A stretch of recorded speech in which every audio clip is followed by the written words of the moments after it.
नमस्कार दोस्तों, आप देख रहे हैं 4 PM महाराष्ट्र और मैं हूं मयूर परीख। महाराष्ट्र में फिर एक बार सर्वे हुआ है। ये सर्वे किया है इंडिया टीवी ने और सर्वे के नतीजे एनडीए बीजेपी के लिए बेहद चौंकाने वाले हैं। सर्वे के आंकड़े देखने के बाद निश्चित तौर पर बीजेपी के आला नेताओं की रात नींद उड़ी हुई होगी। महाराष्ट्र में कुछ ही दिनों में इंडिया अलायंस की बैठक होने वाली है। उद्धव ठाकरे, शरद पवार, ये दोनों ही नेता सहानुभूति के सहारे आगे बढ़ रहे हैं। कांग्रेस पार्टी 4 नंबर से 2 नंबर पे आ चुकी है। विरोधी पक्ष नेता पद अब उनके पास है, इसीलिए जनता के मुद्दे वो सदन में और बाहर आक्रामक तरीके से उठाना शुरू कर दिया है।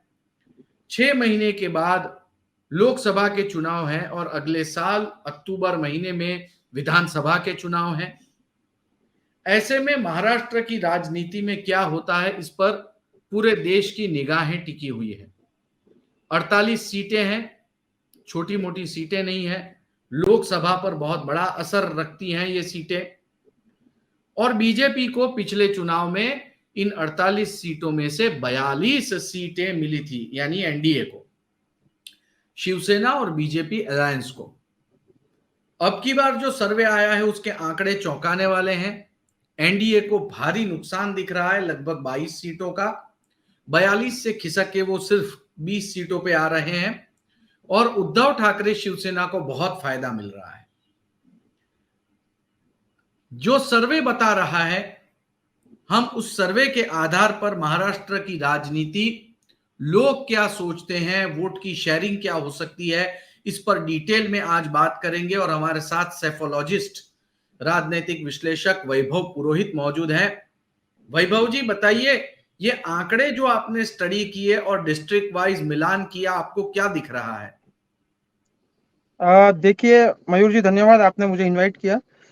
सबसे पहले मैं आपको बता दूं, सी वोटर इंडिया टुडे ने एक मूड ऑफ द नेशन करके एक ट्रैकर चला रहे हैं। ये हर और ये ट्रैकर के जो नतीजे हैं बड़े चौंकाने वाले हैं। चौंकाने वाले इसलिए है क्योंकि ये शिवसेना, एनसीपी और कांग्रेस, मैं इस अलायंस की बात कर रहा हूँ जो एक इंडिया अलायंस है, और सामने एनडीए का अलायंस है जिसमें अजीत पवार की एनसीपी, शिंदे की शिवसेना और बीजेपी है। इसके ये बहुत ही चौंकाने वाले नतीजे हैं। अगली पिछले 2019 की जब हम बात करें तो 42 सीट के साथ एनडीए और शिवसेना ने एक तरह से महाराष्ट्र में स्वीप किया था।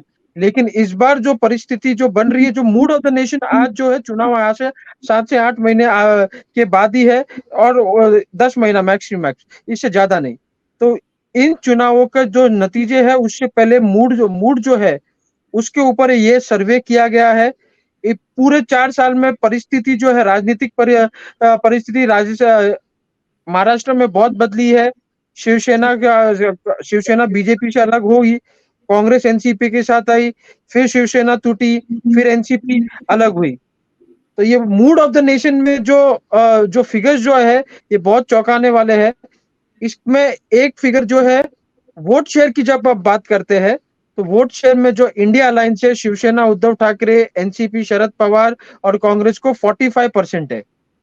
और एनडीए के पास जो अलायंस है जिसमें बीजेपी, शिवसेना, शिंदे की जो शिवसेना है और अजीत पवार की जो शिवसेना है, इनका जो वोट शेयर है ये 40% है।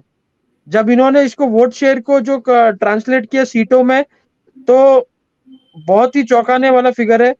एनडीए को बहुत बड़ा झटका लग रहा है। 42 सीट से सीधे ये आ रही है 20 सीटों पर, तो यानी 22 सीटों पर।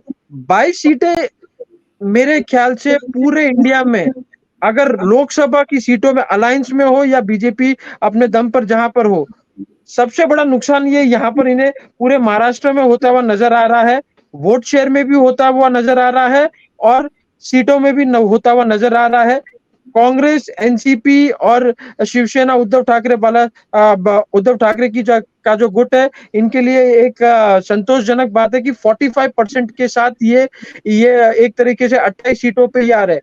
लेकिन इसके आगे बहुत सारे बहुत सारी प्रॉब्लम्स और भी है, और तो ये देखना होगा कि ये अभी तक जो ये नंबर्स है ये एरिथमेटिक नंबर्स है, यानी 45% इनके, 40% इनके, 15% अदर्स के। लेकिन ये आंकड़े जब टिकट डिस्ट्रीब्यूशन होते हैं, कौन सी सीट किसके पास जाती है, उसके बाद जो अगर ये आंकड़े पे अगर जब हम डिस्कस करेंगे तो बहुत अलग होगा फिगर्स, ऐसा मेरा मानना है। वैभव, हमने महाराष्ट्र की राजनीति में बहुत सारे ऐसी इस समय परिस्थितियां देख रहे हैं जो कि चीजों को सुलझाने की जगह पे उलझा रही हैं। जैसे कि उद्धव ठाकरे के पास संगठन नहीं है लेकिन वोटर्स हैं। एकनाथ शिंदे के पास पूरा का पूरा संगठन है और अलग अलग इलाकों में वोटर्स भी हैं। और अब तक एक भी चुनाव नहीं हुआ है जहां पे ये डिवीजन एकदम क्लियर दिखाई दे। शरद पवार के पास अगेन सहानुभूति है, उनका नाम है, और एक जमाने के कद्दावर नेता तो उनका टच है। अजीत पवार के पास संगठन है और कुछ इलाके में वोटर्स हैं। बीजेपी के वोटर नाराज हैं क्योंकि वो जिनको अपने साथ में नहीं पाना चाहते थे वो अब बगल में बैठे हुए हैं, और ये नाराजगी अलग अलग इलाकों में दिखाई दे रही है।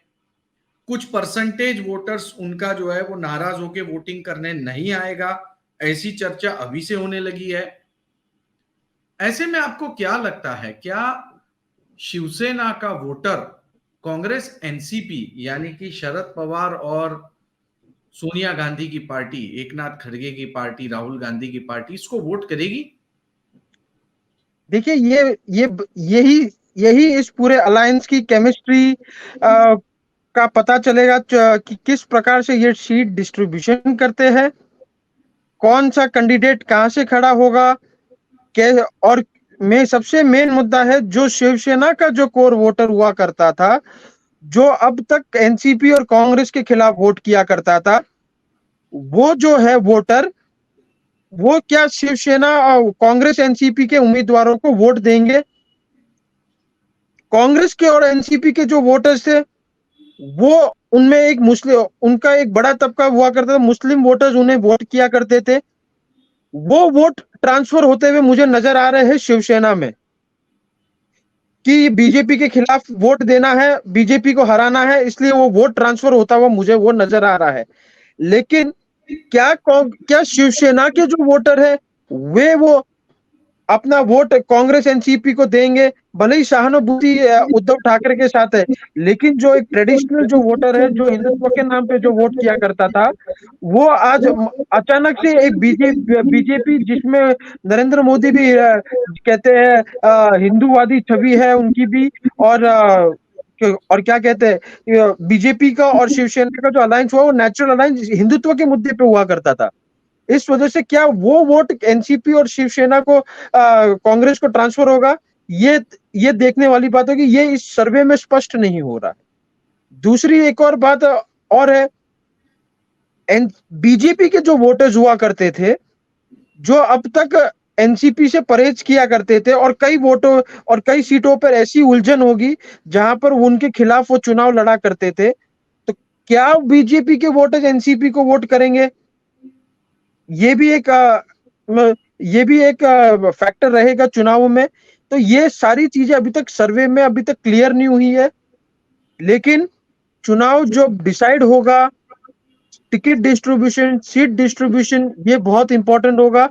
और और ये मैं अभी भी दोहरा रहा हूं कि ये जो वोट शेयर है ये एरिथमेटिक वोट शेयर है। इसका कारण मैं बता दूं, उत्तर प्रदेश का चुनाव जो है लोकसभा 2019 का, सपा और बसपा का जब गठबंधन हुआ था, तब एरिथमेटिक वाइज देखे जाएंगे तो अगर हम देखेंगे वोट शेयर में तो उनका स्वीप हो रहा था, उनका वोट शेयर बहुत ज्यादा था। लेकिन जब नतीजे आए, टिकट डिस्ट्रीब्यूशन हुआ, समीकरण जो बैठे, बसपा के वोटरों ने, जो ट्रेडिशनली दलित वोटर है, उन्होंने सपा को वोट नहीं किया। सपा के वोटरों ने जरूर बीएसपी के कैंडिडेट्स को वोट किया और उन्हें चुनाव जिता दिया। तो वो इक्वेशन को, वो चुनाव के नतीजों को ध्यान में अगर हम रखते हैं, तो आज महाराष्ट्र में भी कमोवेश वही स्थिति है। क्या शिवसेना के ट्रेडिशनल वोटर्स जो हिंदुत्व के नाम पे वोट दिया करते थे, वे एनसीपी कांग्रेस के उम्मीदवारों को वोट करेंगे? और वही वोटर जो बीजेपी के वोटर थे, जो एनसीपी के खिलाफ वोट किया, जो एनसीपी को वोट नहीं किया करते थे, क्या वो एनसीपी को वोट करेंगे? तो ये जो पेचीद, ये जो पॉइंट है, ये बहुत ही समय के अनुसार ये क्लियर होगा। हाँ, मैं वही बीजेपी की बात पे आ रहा था कि जो परिस्थिति शिवसेना के वोटर के साथ है, कुछ वैसी ही परिस्थिति हमें बीजेपी के साथ दिखाई दे रही है। अनवांटेड आदमी को वो क्यों वोट दे जिनके खिलाफ वो लगातार काम करते आए हैं। हम देखेंगे कल्याण में अभी से बीजेपी और एकनाथ शिंदे की पार्टी के बीच में झगड़ा शुरू हो गया। सोलापुर में कुछ प्रॉब्लम्स दिख रही है, कोल्हापुर में कुछ प्रॉब्लम्स दिख रही है, मुंबई सिटी के अंदर कुछ पॉकेट्स में प्रॉब्लम दिख रही है। ऐसे में एक सीरियल आती थी बहुत पहले, उल्टा पुल्टा, दूरदर्शन पे, बड़ी कॉमेडी सीरियल थी, और उस सीरियल में हमेशा पूरी की पूरी सिचुएशन है वो उल्टा पुल्टा हो जाती थी, जिसकी वजह से अंत में लोग हंस पड़ते थे। ये उल्टा पुल्टा सिचुएशन दिख रहा है क्या इस समय महाराष्ट्र के वोटर्स में?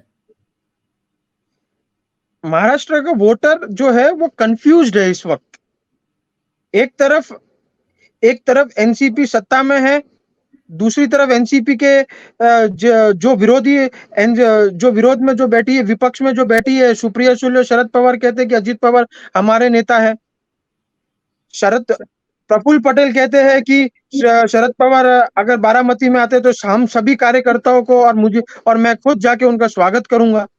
तो ये कंफ्यूजन वाली स्टेट जो है, ये एनसीपी ने भी क्रिएट कर रखी है, और बीजेपी के जो वोटर्स हैं उनमें भी ये कंफ्यूजन है कि क्या हम उन्हें वोट कर रहे हैं जो हमारे खिलाफ है और हमारे साथ है। तो क्या होने जा रहा है ये किसी को नहीं पता। एक चीज स्पष्ट है, कांग्रेस की स्थिति काफी क्लियर है। कांग्रेस अपने आप को एक पार्टी वो शायद रिवाइवल भी हो सकता है उनका इस लोकसभा में, अगर उनका अलायंस हो, अगर एनसीपी शरद पवार और उद्धव ठाकरे के साथ हो जाता है तो निश्चित तौर पर उनके बड़ा फायदा होगा। और आप देखिए, इस उल्टा पुल्टे के चक्कर में कई सारे चुनाव भी टाले जा रहे हैं महाराष्ट्र में। बीएमसी और महानगर पालिका के अनेक जो कई जगहों पे होने हैं वे टाले जा रहे हैं।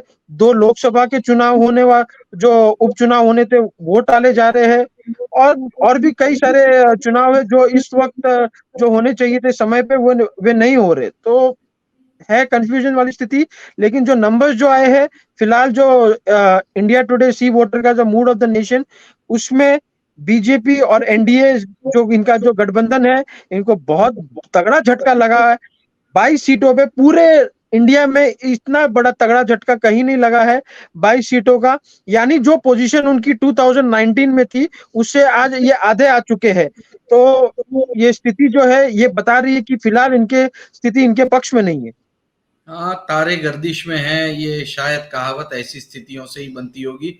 आप इस कार्यक्रम में आए और आपने डिटेल में बताया, आपका बहुत बहुत शुक्रिया। तो दोस्तों, महाराष्ट्र में जो सर्वे हो रहे हैं, ये पहला सर्वे नहीं है। इसके पहले जो सर्वे किया था किसी प्राइवेट चैनल में, उसमें भी बीजेपी एनडीए के लिए नकारात्मक स्थिति थी। बीजेपी ने खुद अपना इंटरनल सर्वे किया जिसकी स्टोरी टाइम्स ऑफ इंडिया अखबार में छपी थी, वहां भी कुछ ऐसा ही माहौल दिखा। और अब ये तीसरा सर्वे आया जिसमें भी यही माहौल है। देखना यह है कि सर्वे कितने सही होते हैं। वोटर राजा है और वोटर डिसाइड करता है कि वो कौन जनप्रतिनिधि को पसंद करता है। ऐसे में दोस्तों, बीजेपी के लिए, एनडीए के लिए महाराष्ट्र में मुसीबत जो है वो मुंह बाएं खड़ी है, ऐसा लग रहा है। क्या आप इस सर्वे के साथ सहमत हैं? अगर सहमत हैं तो वीडियो के नीचे कमेंट करें, वीडियो शेयर करें, चैनल को सब्सक्राइब करना ना भूलें। बहुत बहुत धन्यवाद।